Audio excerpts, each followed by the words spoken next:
1, 2, 3, 4. Filled with awe and fright, see Jurassic Right. Bathed in amber light, see Jurassic Right. See Jurassic Right, right, right. See Jurassic Right, right, right. See Jurassic Right, right, right. See Jurassic Right. See Jurassic Right. See Jurassic Park.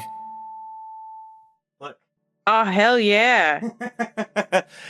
And with that, welcome to See Crichton Right. I was going to say See Michael Right. See Tall Scorpio Right. You know, I'm Stephen Ray Morris, and I'm joined today by Jurassic Outpost, Samantha Endres. Oh my God. Oh. We're doing it. We're back. The thing that we hinted at in our Wreckage reunion episode. Yeah. I really like calling our group the Wreckage. It's really fun. I like it too. It's a good group chat name. It feels vaguely threatening, but it's just like no, it's Wreckage. actually just a down spaceship that we all hung out in and podcasted because clearly we had our priorities straight. And we're famous, obviously, with all the cameras that were in our faces. And Hector Navarro himself, Nerd King, said he enjoyed our conversation. I was very complimented by somebody like that who interviews huge celebrities and all the nerd stars all the time. So that was we were a very fun group down at Comic-Con. I think we're the best group, but you know. I know it's only too bad we have to wait until maybe next summer to do it again, but yeah, we'll see how it goes. But today, obviously, both you and I love Michael Crichton, his writing specifically. Yep. And you've been on the podcast a handful of times. I like to brag, I guess, on your behalf of how much you read. So I have to do a reading check-in. What's your reading check-in been like for 2026 so far? I think I'm at like 10 right now. Amazing. Yeah, and it's mostly driven by the book clubs I'm in, and like this, when I have deadlines, it helps me to get the books going a little bit faster. Well, and that was the impetus for this series. I feel like we just wanted to podcast more together. It's always lovely to see your face. Yeah. And also, I wanted to be better at reading because I used to be a really voracious reader growing up, and it really does bum me out of how little I've been reading. Mm-hmm. And I have actually never really done the meaningful book club thing, but you're in multiple book clubs. Yes. I have like an in-person one with my friends, and then I have ones through work. Because we are a publishing company and there's a million book clubs. It's a fun time. I think you just have to find like a right group of people to do it with. Like, are you going to be super serious about the book or just go like vibes and then, we like talk about other things we've been reading or watching or whatever.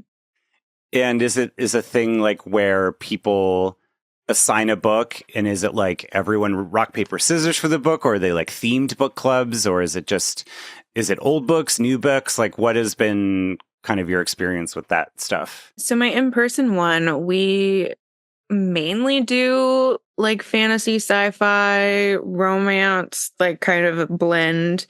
And what we decided to do, because we're all very like indecisive people, and we were like, let's look at all of our books and then vote. It wasn't going well. So we just decided to rotate through our group by birthday. So like whoever's birthday is next in the calendar, they get to pick the next book.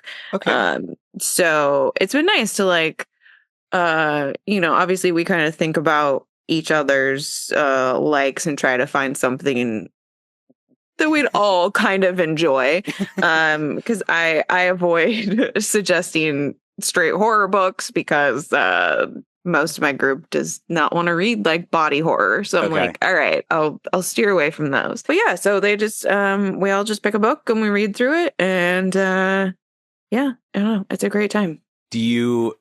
Are you usually discovering, like, have you read books in book clubs where you're like, oh my God, this is now one of my favorite books, or like an author that you end up exploring more?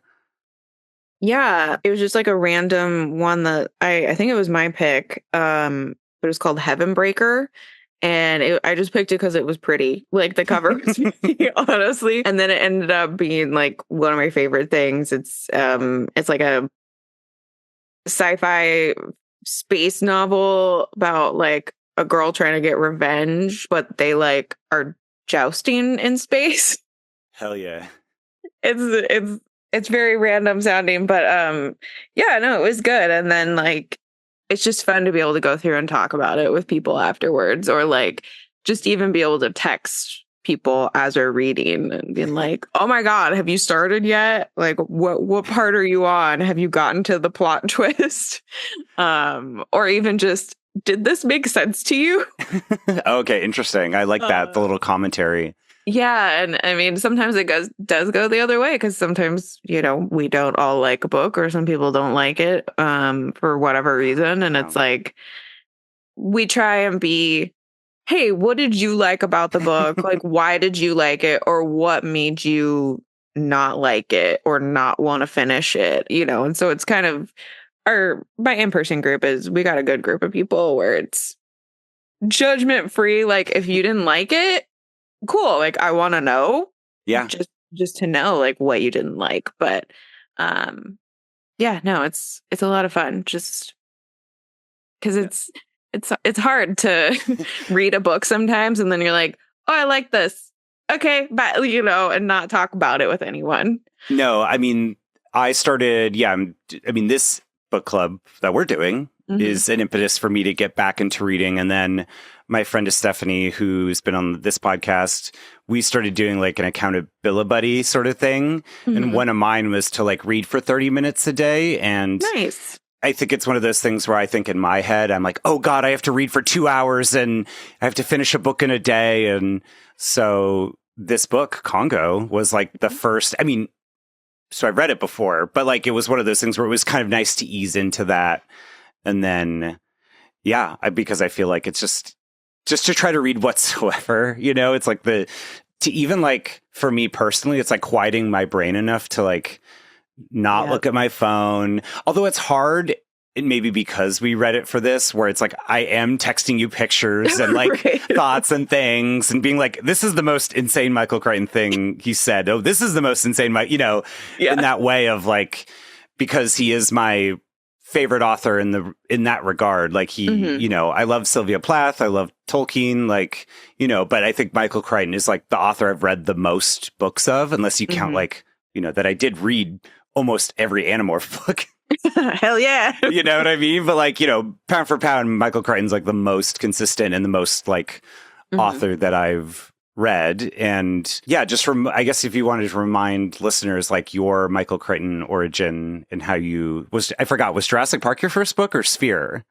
Jurassic Park, yeah. Okay. Because I feel like many millennials, we grew up with the movie. Yeah. And then my mom is a big fantasy sci-fi movie watcher and reader. And I just vividly remember like being out shopping with her one day and I saw the cover of Jurassic Park that had like the T-Rex, you know, like the movie on it. And I was like, can I have this? And she bought it for me. And you know, I probably read it way too young because I'm sure like most of that at the time went over my head. Like, but it was very cool that there was just like science in a book. And I think it was one of those things where it was like, you read so many, you know, like chapter books when you're growing up and learning how to read and all of that and the things at school. And so this was kind of one of my first like, oh, there's no like guardrails on this. Like I can just go full in. Yeah. So that's kind of what started me. That's so cool. Yeah, no, I think I've said in a previous conversation about how I read The Lost World first for some reason. And my dad started penning out, like scratching out all the swearing.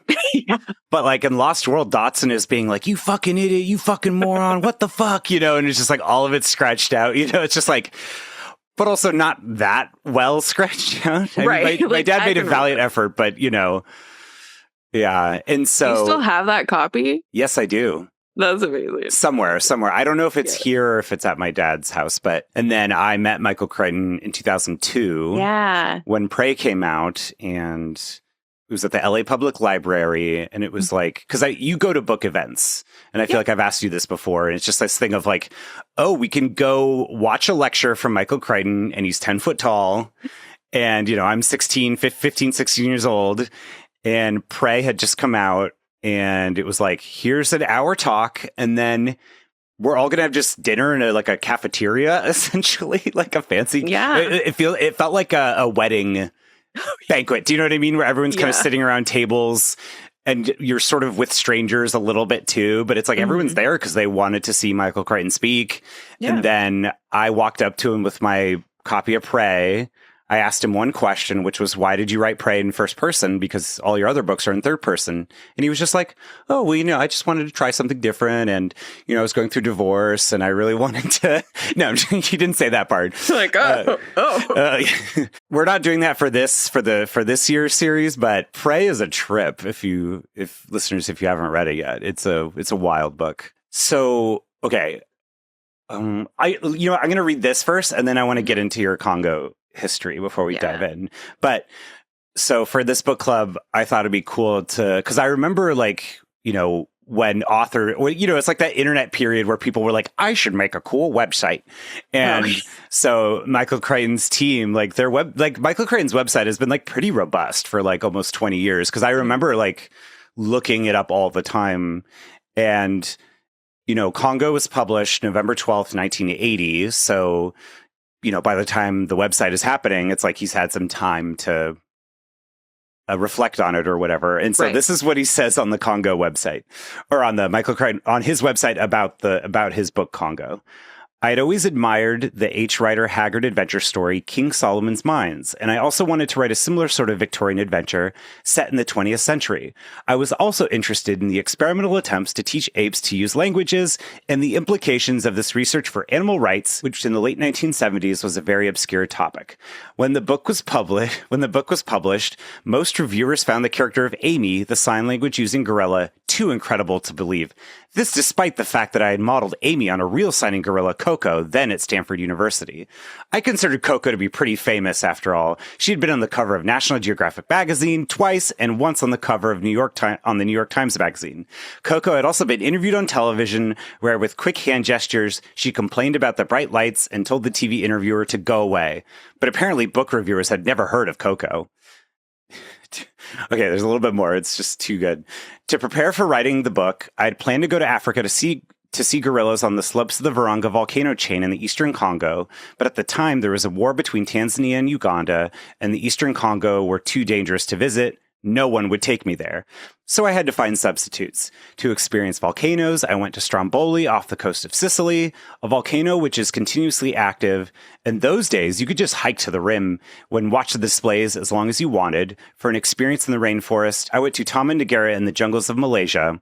I never saw gorillas in the wild until 2 years after the book was published. Then I went to Rwanda, climbed the real volcanoes, and visited the real gorillas. This was a very, very powerful and emotional experience, which I wrote about in the book Travels. # always be plugging. Sam, doesn't this get at the heart of our discussions about Michael Crichton? It really captures his Scorpio energy and just first of all, you're wrong.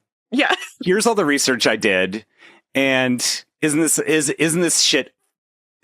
A bunch of balloons just flew up. Isn't this a hot air balloon?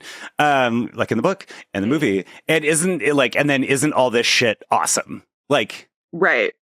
And also I'm going to go do this thing. Yeah. Most writers that I think I've, listened, seen, whatever, interviews with, it's that they just, sit at home and do research. Not I'm going to go climb a volcano. Yeah. And then go see some gorillas. Yeah. And for context, because we did an episode on Eruption. Thank you again, the Michael Crichton team, it just was such a surreal experience seeing the Michael Crichton account getting a DM from beyond the grave. But I feel like this book is it was the start of his volcano obsession, which later manifested in the posthumous novel released in 2024. So it felt like this was kind of like the perfect book to kick off this series. And yeah, so you read Congo before. What's your Congo history? I mean, mostly like Jurassic Park, saw the movie first, but I feel like that was, because my mom. So we watched the sci-fi fantasy movies together all the time. And of course, like it had, wow, why did I just blank on his name? Ernie Hudson, Tim Curry. Well, both of them, yes, but I was going Tim Curry. Yeah. The gorilla. Yeah. Who's like in everything from when we were kids. Like, so it was, I want to see this. It's like a Ghostbuster and Tim Curry and Bruce Campbell and for 5 seconds. But so saw the movie, and then I didn't read the book until I think, I don't know, I was like in high school or something. It was a while after the movie came out. Honestly, didn't remember most of it when I was doing the reread, because I think the movie is mostly in my head. So I was, and like Amy, good gorilla. Amy. Yeah, Amy, good gorilla, and yeah, Tim Curry, just that's in my brain. Well, those two elements aren't even in the book, which is the sort of like Russian or Czechoslovakia, from Transylvania or whatever. Like his character isn't in the book at all, and then. Wildly enough, when we're recording this, I'm taking an ASL class. So it was like perfect timing to like reread this book, because I'm like, wait, I'm learning ASL right now. And in the movie, they were like, well, we can't. They probably just were have like translating the whole time. Yeah, so I think they were like, let's make it like a Game Boy Power Glove voice box sort of. Let's hip this up. Because the movie was came out 2 years after Jurassic Park, so it was really riding that high. Whereas it's funny to think about that this book was written after Eaters of the Dead, but before Sphere. So November of 1980. So just a much different, energy than, because Jurassic Park was published in 1990. So this was 10 years before Jurassic Park. Do you feel like you could see like proto Jurassic stuff in this book? Yes, I think getting back to your point about the volcanoes, I'm like, oh, this is his like volcano origin story. Yeah. Like, that kind of got that with the volcano, and then also, I mean, I guess warning for everyone, spoilers for Congo. Yes. Yeah, we'll be spoiling everything. Yeah. In multiple parts, when they're in the jungle and the gorillas / not gorilla, other things. Bad thing. Try to attack them. Like when they're testing the like, quote unquote fences that they put up for security in there. That gave me a lot of like, oh, the raptors testing the fences. Like, oh no, they're smarter than we thought. And just because they're not immediately killing us doesn't mean we're safe. Yeah. So I saw a lot of that, like animals being animals. Yeah. Especially with like the hippos. Because he didn't, try and make them scary. But it was just, this is what hippos are going to do if you get in their space. But the animals being animals, and just like, hey, humans, maybe you shouldn't have done these things.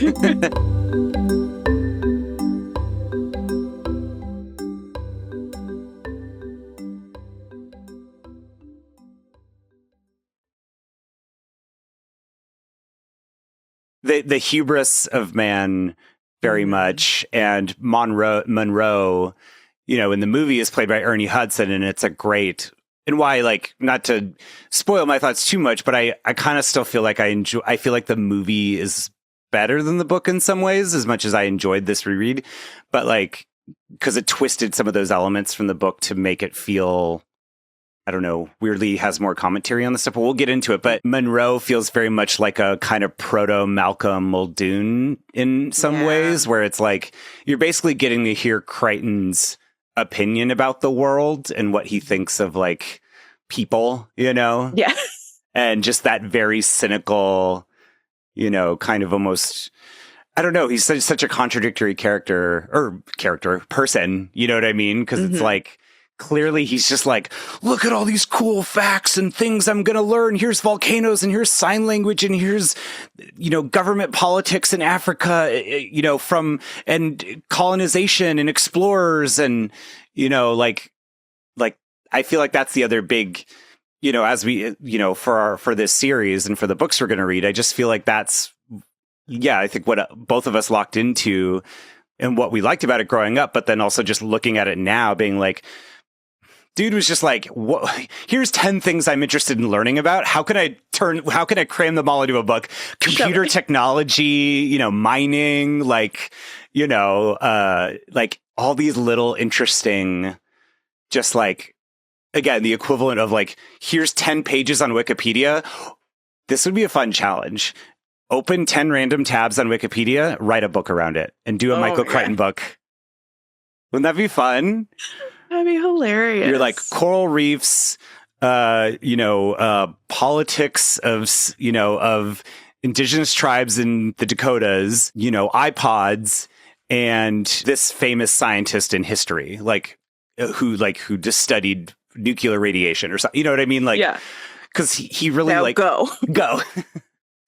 But I'm going to put a thing at the top to like synopsis the story, and again, spoilers, but yeah, essentially this is like he said in his reflection on this book, it's an adventure story. It's these people go off into the jungle and try to get treasure, but it's modern treasure, as in the late 70s, where it's satellite communication technology, and it's playing with like, we'll get into it. But I mean, what were some of your big thoughts rereading it? Favorite characters, things that you're like, because again, I feel like both you and I love Crichton, but we're also like, he has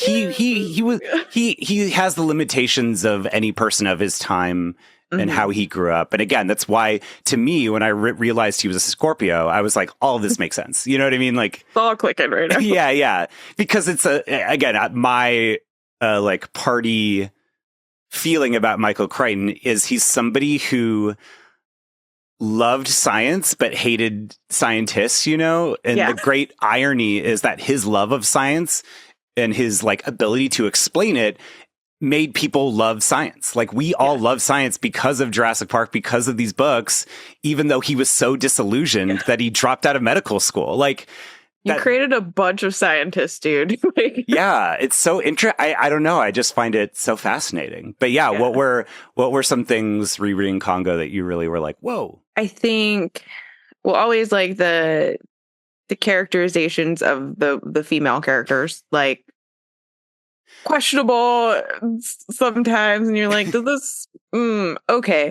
So I'm very glad with the changes they made for Karen Ross when they adapted it into a movie. But it was very much stereotypical, like, oh, she's an icy bitch that's really smart, and she just, she wants to go out in the field, but she can't because she's not mature enough. And I'm like, what? Oh God. Again, everyone in Crichton's books have to be hot and smart. Unacceptable. If you're not hot or smart, you're worthless. Essentially, you die. Yeah, you're screwed. Like either there's contempt or pity for people who are neither smart nor hot. You're like, oh, they're not smart. Oh, that's too bad for them. That's too bad for them. They had to die.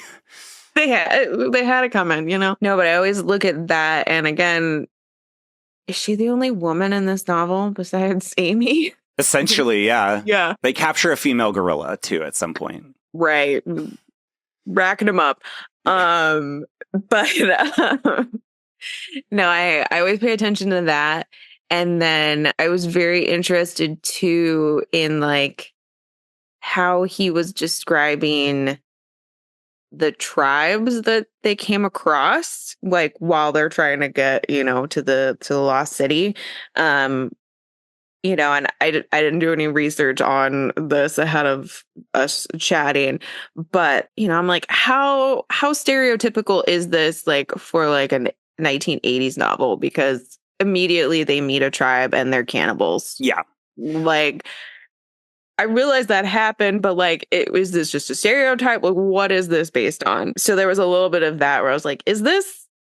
Well, and that's the thing I was kind of hinting at earlier, where I think ultimately he is somebody who is like, well, this is the way the world works. Right. And which is very contradictory for somebody who is so obsessed with not just the power of nature in the world, but also like what humans are capable of doing. And so much of this novel is like, oh my gosh, we've created these satellites and like computer technology from the 50s to like, we're out in the field and here's like a cool tiny tent in a computer. And like, you know, this book is also so obsessed with this idea of like, in the field, they're using computers to make calculations of like updating the GPS of like, okay, if we cut across this, we can like, and I think this is like a failing of like most 20th century and 21st century men, is that they like, it's like the joke that all male English authors turn to fascism, you know, because it's like they can't see beyond their own sort of self-loathing or failures, where it's like, and I think this book is, yeah, like to your point, it's like, how accurate is this? And even if these things happened, ultimately you're creating a narrative that is informing or is reflecting your own worldview, where you're like, there's no interest in like talking about this on a deeper level. It's more of like he's like, I am trying to like, he's not actually subverting the old adventure story, you know. Right. It's part of that lineage, you know, of white man goes into, you know, the dark continent, and it's just like this doesn't subvert it at all, which, you know, maybe wasn't his point, but either way, like it shows his limitations in that regard. So yeah, that's a great point. It's like, it's just like, I have an opportunity to like explore this deeper. And like, obviously there's other characters who are real characters, Kayega and like the brothers and stuff. But like at the end of the day, it's just like, well, nope, we're all going to be eaten. And, you know, like, it's just there's those choices I feel like authors make, and it doesn't escape the adventure story that it is claiming to like almost be better than, in a way. You know, that cover that I texted you to me really sums up like, and it's this, and maybe I'll throw it up on the screen, but like, and just for listeners to go and check it out on social, but it's like this, like, it is just this very like something that Indiana Jones would go on to like, kind of emulate, of like, yes, it's the old adventure stories, you know, there's like loose women, adventurous men, you know, killer apes, you know, like it just has that vibe. Yeah. And so 100%. I understand that, like, the fun of that, but at the same time you're like, you know, it's just whatever I'm doing with my head, you know, if you're listening. But, you know, so, but I mean, you know, it's like, I feel like, you know, my love of Michael Crichton and like, I love Karen Ross. I just like her character so much. Like, she is very, as much as she is like supposed to be hot and brilliant, like falling within the stereotype of his characters, I do like, in some ways, I mean, nobody can replace Ellie Sattler, and Laura Dern obviously like elevated that character in 10,000 ways. And same thing with Laura Linney. I love Laura Linney's like Texas Steely version of her. But I just love in this, there's like something more autism coded about Dr. Karen Ross that I really like enjoyed this time, where she really is just so obsessed with the computers that I loved. As far as like, because that was another thing I wanted to ask you, like, again, this laundry list of like, what fun stuff do I want to learn about this time? Like, was there anything that like you were like, oh, that's so interesting, like how the satellites worked or how mining, like, did you have favorite topics from this book that you're like, or how the rainforest is, you know, or the jungles? Like, I liked the like description of the gorillas, like every time they encountered something and they're like, oh, this, you know, I could see it clearly in my head and especially like thinking about the movie too, of like those scenes where, you know, Amy protects Elliot and those kind of things. But you know, like how gorillas behave and like, you know, puffing up their chest, standing up, you know, beating the ground, like those kind of animal things, I feel like was probably the most interesting to me, or I'm just like, oh, it's like a nature documentary. Yeah. But again, similar to probably why I like Jurassic, where it's getting back to like the animals being animals and, just doing the thing. Yeah. Well, I mean, I think that's, you and I are both maybe similar too, where it's like, man, animals are so interesting. Yeah. I could watch an animal at the zoo. I could sit in front of a habitat for like an hour. And I feel like Michael Crichton also likes animals more than people. Yeah. Like, I felt like Amy had a deeper characterization than maybe any character in the book. You know what I mean? Just dude, she had her vices. Like, she smoked. She liked champagne. Yes. She's bougie. Yeah, no, totally. And just, I mean, it's a little funny where it is just like, again, hitting up against Crichton's limitations of like Amy not liking Karen because she's prettier than her. Right. You're like, is ugly that woman? Yeah, ugly woman.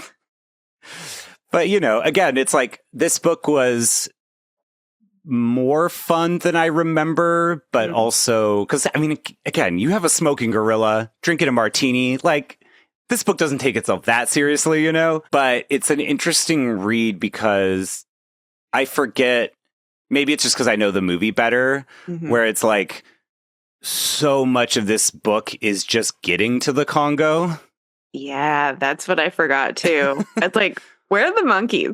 The gorillas are supposed to be here somewhere, right? I fully didn't realize that it's like 3/4 of the book, I think, until you get to them. Yeah. It's just so much of it is just like travel stress. Yeah. Do you know what I mean? Like, they're just going on vacation and like, oh, we lost our luggage. God damn it. I know they lose Amy or Amy gets kidnapped. Like, that is a whole plot point that is like totally removed from the movie. Yeah. I mean, Delroy Lindo, Oscar nominee legend, plays a character in the movie, and like that whole part of the book is very much elongated, and there's like the different Crichton likes the word consortium, like that's like our, maybe each episode we do, it's like our favorite word from our favorite word, but like consortium was like such a huge word in this book of like all the different, because that's the other thing too, is like all the different companies that are trying to go out to the Congo to get these diamonds. Right. It's like in the movie, you just have a touch here or there, like the plane that gets shot down, like that part is in this, in the book as well. But it's like they have other run-ins. And then again, there's so much more of like sitting on airplanes, going from place to place, and just in a way, I mean, because Jaws had only come out a few years earlier, or I guess like 5 years earlier, and rereading the book, it felt very much like, oh, this is a Elliot Monroe Ross, like it's like really them three are the three main characters plus Amy. Yep. What did you think of Peter Elliott? I mean, I pictured Dylan Walsh. Dylan Walsh, yeah. Yeah, I totally pictured him the whole time, but in reality, he's like has a beard, so that threw me off. Yeah, he's like a bit. It's weird because in Jurassic Park, the Grant in the book is much friendlier and like almost has like a Kurt Russell kind of vibe, like more cheery. Whereas in, stoic Sam Neill, Virgo Sam Neill, he's like, no, fuck them kids, Whereas like, I feel like, again, we're just throwing in book to movie. Like, what I like about the Congo movie is that like, like the whole point is that Peter Elliott is a joke. And the genius of Congo the movie is that actually the two heroes are the woman and the black character, that like it is subverting the adventure movie of like the white dude is actually like who thinks he's the hero is actually the most embarrassing thing. Whereas I feel like in the book that really isn't there at all. Like he is kind of like a fish out of water a little bit, but it's not, it's much more like, I don't know. I didn't feel like necessarily like, I don't know. It's just his character, like to me, Karen Ross was such a clearly like thinly drawn, but very clearly what her character was, trying to prove herself, that kind of thing. Whereas like, I don't know, kind of his character kind of like whatever the narrative kind of needed for him to do, because sometimes he's like, oh, I'm making these discoveries. And other times he's like, they don't know what they're doing. You know what I mean? Like, Right. Yeah, I did find it, like, I feel like the movie did it better than the book in that aspect of, like, the gorilla interactions with regular gorillas and the other Super gorillas. yeah, super gorillas. Well, it goes back to Crichton. He did all this research on ASL and gorillas, so we have to fit it in. So we need a scientist who can do those things. Yes. That's so a great point. Yeah. It was interesting to be like, oh, here is an info dump about gorillas, and Elliot he's like, oh, I can learn this other gorilla's language in an hour, no problem. I'm like, what are you talking about? Yeah, it is always really funny. I mean, again, like, it is fascinating what Crichton is able to turn into action and tension in ways that are really interesting. Like, my favorite example from Jurassic Park is that they don't do in the movie is how, and it's because it's like, it just so works so perfectly in the book when Malcolm is like, how many dinosaurs do you have? Oh, we have this many. Have you tried accounting for more? And they're like, no, why? We know we're supposed to have 88 or whatever. And like, that is such a thrilling like thing that only can be done in a book with diagrams, you know, like, yep. And I feel like there's parts of this book in a way that are working towards that kind of thrilling of, but you're right though. It is this weird thing of like, later in the book where it's like, yeah, they're having to like translate the code and everything. Yeah. And it feels very, I mean, it's hard to dramatize that stuff, I guess, but it's cool. But it's like, I wonder, that's the stuff where you're like, he was getting better at that kind of thing of like, how do I turn these like weird translation, like computer simulation things into an action set piece, you know? Exactly. Let's just throw the whole DNA sequence on the page and go with it. Yeah. Look, by Lost World, we're having like fully 3D Windows 95 graphics, you know, and all that stuff. Ooh. Speaking of oh no, what if my cats knock over my camera? I've been killed. Reenacting the book. Perfect. Just a big eyeball pops into the frame, you know? Bruce Campbell. What did you think of all the technology stuff?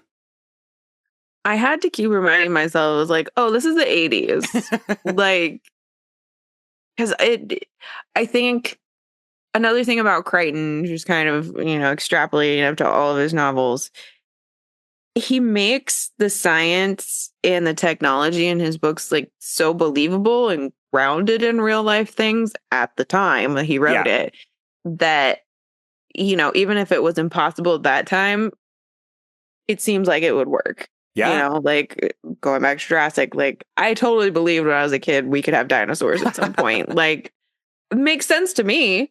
But yeah, so I feel like that you know, kind of similar with Congo, where it was like, oh yeah, sure, they can link up to a satellite. It takes 6 minutes to link up. That's fine. That makes sense. And I guess I appreciate too that he didn't try and go too far with it and be like, oh no, they would have limitations to it, like the what was it, like the solar flare or something that cut off their communication, which adds, you know, great like dramatic tension building and oh shit, they can't communicate and the volcano's gonna explode. You need to get out of there. But also it's like, oh, real life technology problems. Like it wouldn't work all the time if you're out in the middle of a jungle. Slash on a mountain, you know? Yeah. And that again, tying into like, it is interesting in a book where you can be like, hey, we're going to scan the art on the walls and like print out section, you know what I mean? Where it's just like, the drama of that is kind of funny to think about of like, we're in this jungle and, you know, volcano is about to happen and they're, you know, dudes are getting their heads smashed in with paddles. And then we're like taking the time to like scan the art to find clues. Yeah. And then, I mean, it's stuff like that too. And as far as like some of your favorite scenes, like one of the things, like as far in the book goes, I do like the scenes where, and to your point, the technology limitations of how when Karen Ross is speaking back to base, what's his name? Joe Don Baker, the actor who played the I want my diamonds, like but in the book, it's this like sending a message over a computer terminal on a plane, and it's like a vocoder thing. Right. And I was like, ooh, this would be like, that like kind of gave me chills of like just hearing a message like, watch out, like kind of, I don't know, something like, it was very effective. Like that was one of my favorite book moments that like isn't really in the movie at all whatsoever. But were there any moments, from the book that like stood out to you that you were like, because the movie is pretty different from the book as far as like, yes, the adventure, like the basic premise of the movie is the same, and there's some set pieces like the hippo set piece is in the book, the plane going down, like them jumping out of the plane, the all that stuff. But then there is little bits and pieces that are like very differently realized. Yeah, I think again, kind of similar, I think, to all Crichton books, but I really like how he opens them with some kind of, the event, like a kickoff event to, like grip your reader. And I think from memory, it was pretty similar to what's in the movie where, it's like, oh, the team is there. They go to, their normal communication with home base. Oops, home base cameras turned on and where is everybody? Oh, they're dead. Dead bodies. Yeah, but I think too, because you could just visualize that, like, oh, you're just logging on, checking with your team in the morning, and you're like, oh, they're probably just asleep. Oh, no. It's the worst Slack call ever. Microsoft Teams call ever. And I did read that this story was initially sold as a movie because Michael Crichton was like, I want to adapt King Solomon's Mines. And they're like, cool, here's some money. Oh, wait, some issues came up, and then it was never adapted. But they wanted to get Sean Connery to play Monroe, which like in the 80s, like totally makes sense. Oh, yeah. But instead, because the film was like tied up in rights and everything, so he eventually just finished the book version of it. But you're right, though, like the opening of when they eventually did make the movie, they're like, well, a lot of this feels like kind of a movie already, but they were like, we don't need to go to every airport, No. like the streamlining of the narrative, like I feel like like early on in the book when they're like, bringing everyone together and Dr. Karen Ross is like, recruiting Elliot and like like, again, in the book, it's like, okay, like in the movie, it's like one team member or like, what? Like, yeah, like one guy. Whereas like in the book, it's like, oh yeah. And some of their team got like held up in customs. And there's like, okay, I guess we're just saying bye to those characters, like just sort of adding to the more like, and then we talked about this in our Eruption episode of like how Crichton is obsessed with like the failure of infrastructure as well too. And like all these like weird little loopholes and things that like, because we haven't updated the software for this or people are lazy, that like shit just slips through the cracks, Yeah, the one of my favorite parts there on that point was the oh yeah, we only have it wasn't visas, but like the clearance or whatever it was for the team to go into the Congo. And they're like, if we go now and just like don't ask questions and have some alcohol with us, it'll be fine. You can just bribe them. Yeah. No worries. And the like, oh, our whole team is probably dead. Can we just wait to tell them for a month? Like, I don't want to deal with this right now. Like, can we just,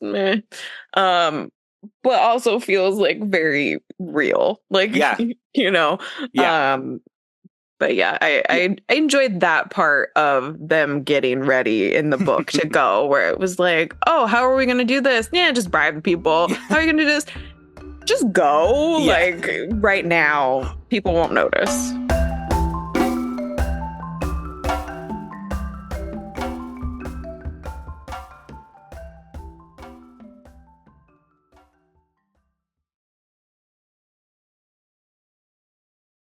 Well, like there's even like bits of like sabotage of like paying other people to like hold people up at the airport, like the Chinese or like the other other countries that were maybe the Dutch or something, you know? Yeah. Like, something. again, it's one of those things where the book has a lot of information about colonialism and that stuff, but it, you know, it never really interrogates that. It's just more of like history and setting. And I think both you and I also like Michael Crichton because of, you know, the other fancy word that like my dad and I were always obsessed, verisimilitude, you know, because this, I forgot that this book also has a bit of like, this was a real thing that happened.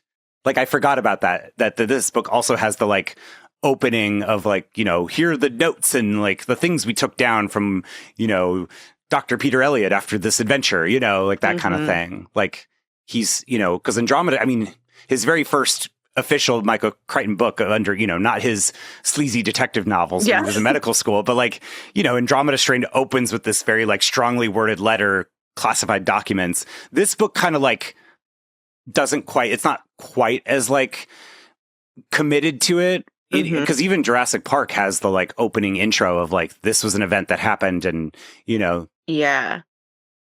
No, I do enjoy that part too, where it's like, yeah, just it kind of sets the mood, I guess. Like, we're like, oh, we're in a Crichton novel. Okay. Like these are the 4 things that he was obsessed with in this time. Want to learn about solar flares for a page or two? Yes, I do. Like that could just be on the back of the books. Be like, are you interested in gorillas and volcanoes? Yes. Oh my God. We should maybe on social media for each episode, I'll make like a, like, you know, for the Crichton episode, I'll have like a thing of like, here's the, you know, the 6 or like the 10 topics of like what you want to learn about. Oh, we could do like we did for Alien, the like meme, the out of context thing. Yeah. That'd be hilarious. Oh my God. Yeah. I mean, yeah, because there is just like, it is one of those things where it is interesting.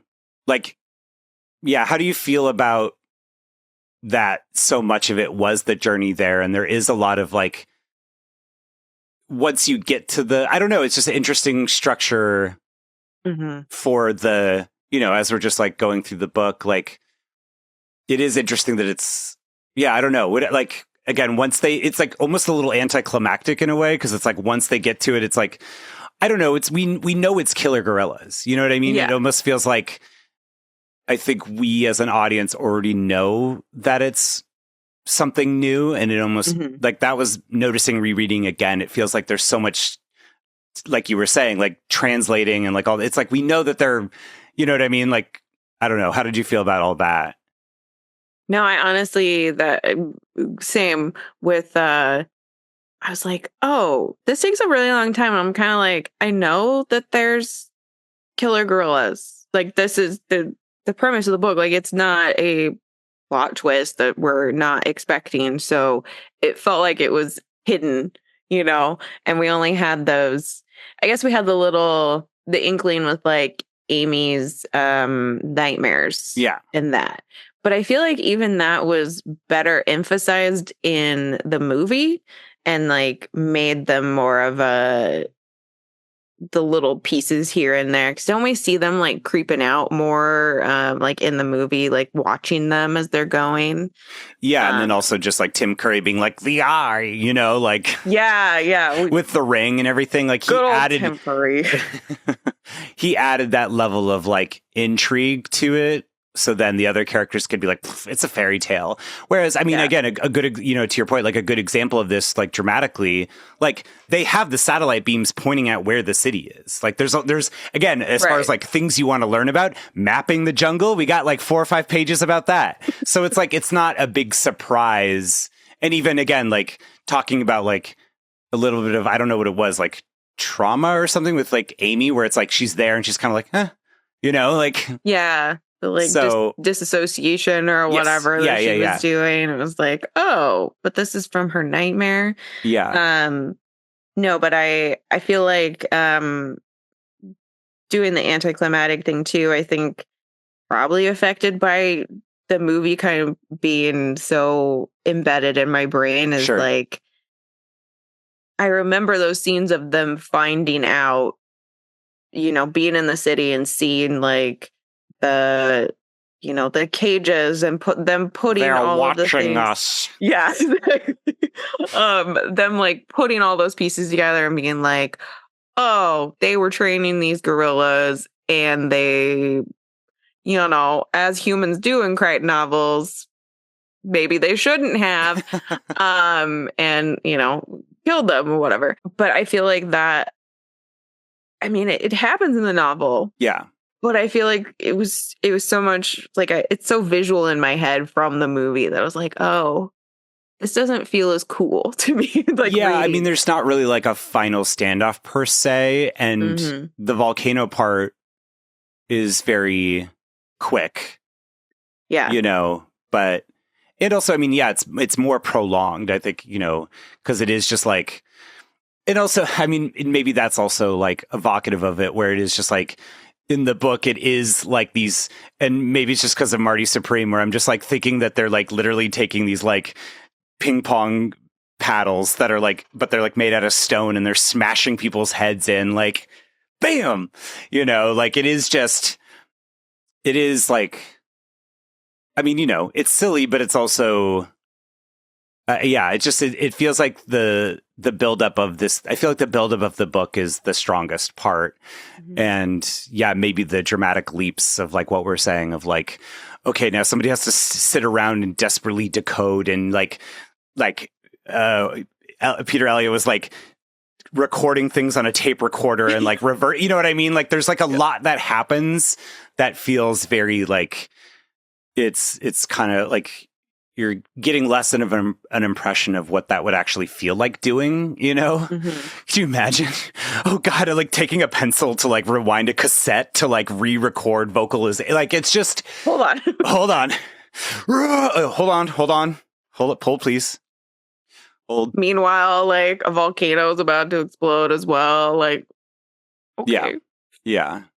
Now, so... I feel like too that something that the book... like we got the resolution, but not from the character's perspective as much, is the like they had got the other gorilla samples, like they were taking back a brain with them, I think they were saying. But they had like samples and of course the diamonds, the whole reason for going here. There's like, oh, they were buried. You're right. That is very different. That is very different than the movie. Like the book is basically just like, well, this thing happened. It kind of reminded me of like not Crichton's Lost World, but the Arthur Conan Doyle Lost World, where it's like they, if you can't bring anything back with you from this, fantastical place, who's going to believe you? So they don't have, they don't have any of the gorilla stuff. They don't have the diamonds. What was this trip for? Yeah. But I liked it more in the movie, especially for Karen Ross, like her character being like, nah, fuck you guys. Like I finally, corporate bullshit. I'm done with you. Like everybody died for these diamonds. No. Yeah. So I like that it was more of a, not that it was a choice that the volcano erupted, but like she was making some active choices in her like life. So it was a little more involved on the character side.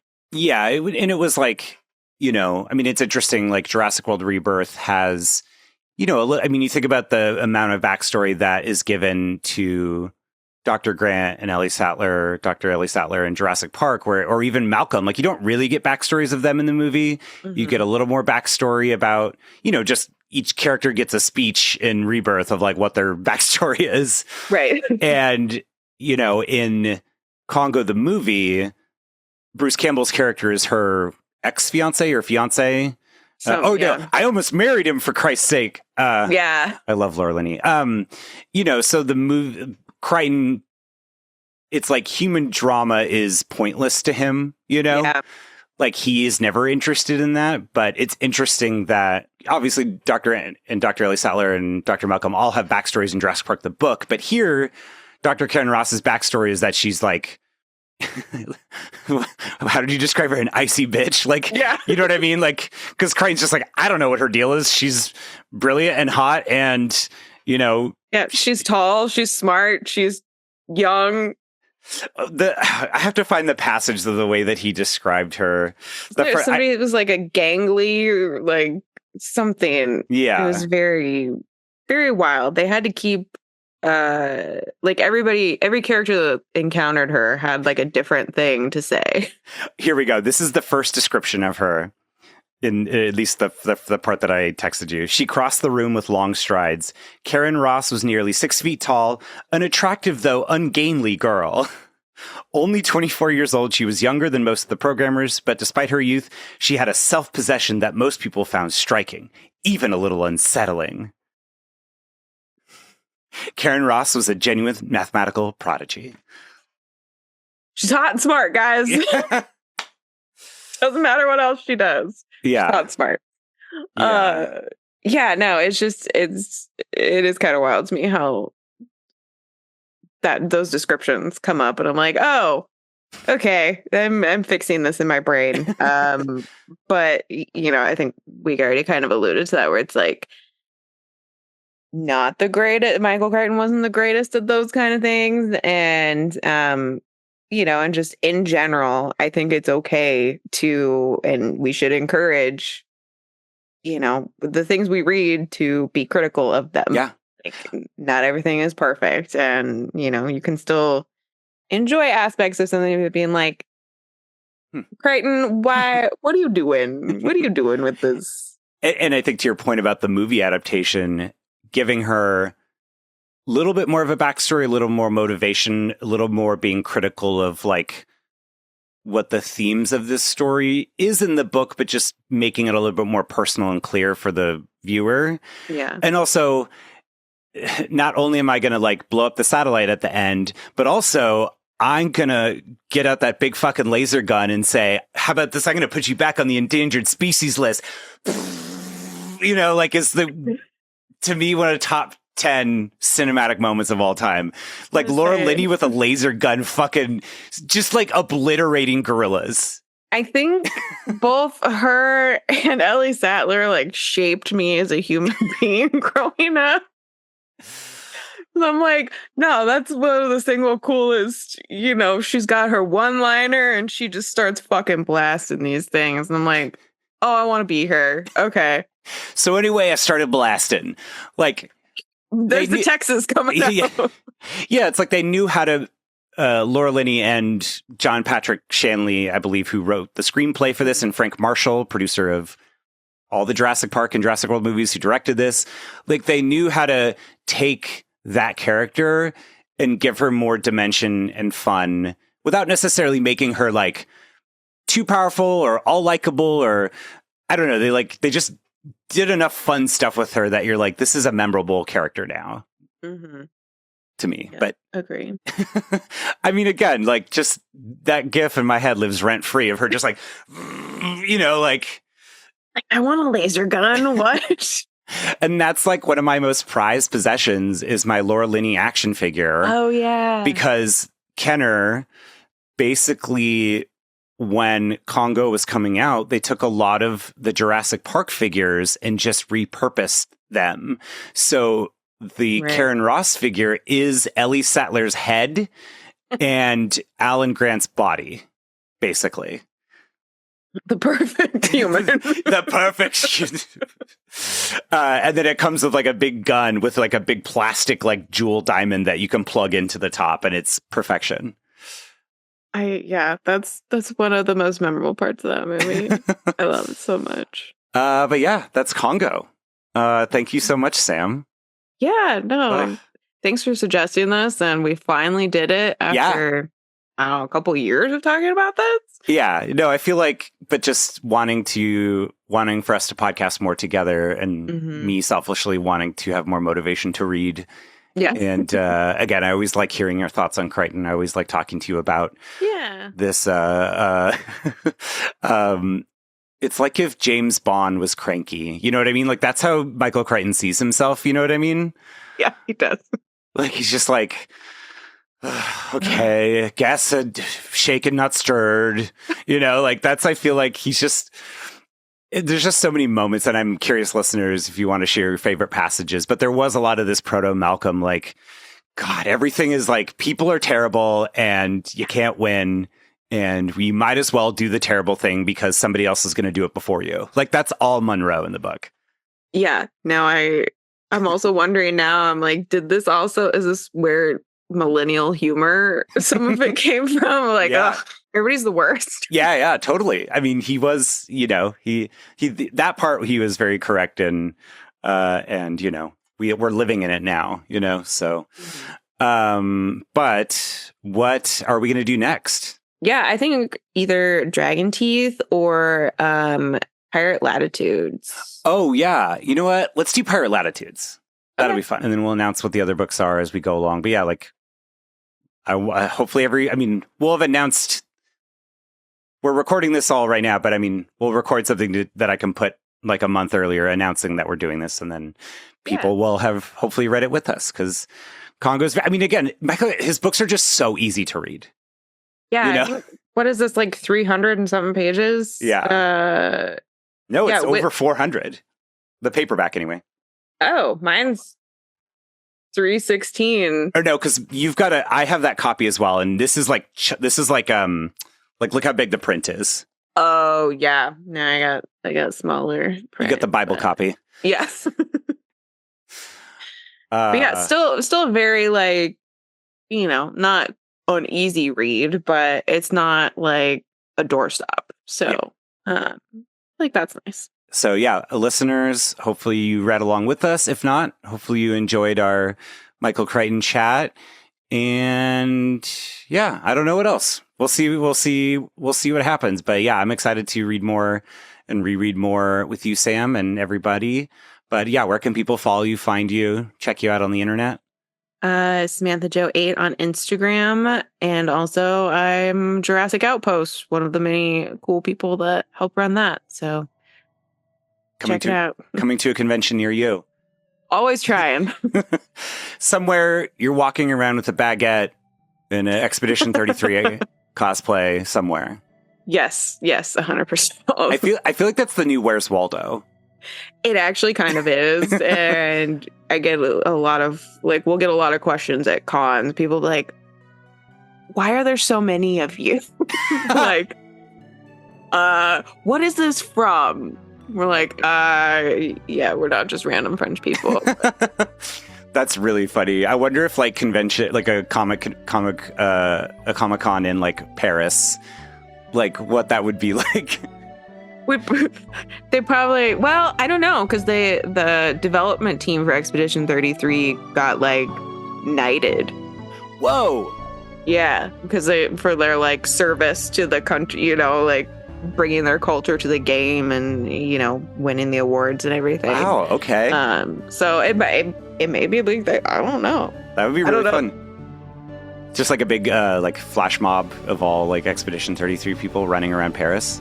I mean, we kind of were at Comic-Con. It's just once we descend on the meetups and the panels and stuff, it's just a sea of the French outfits. A sea of baguettes and berets. But yeah, thank you everyone for listening. See Jurassic Right on Patreon.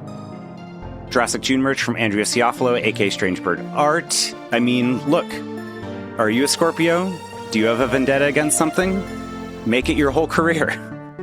And, always celebrate your special interest and tell everyone about it because you never know where it could take you. So whether it's climbing volcanoes or, nanobots or learning ASL. So until next time.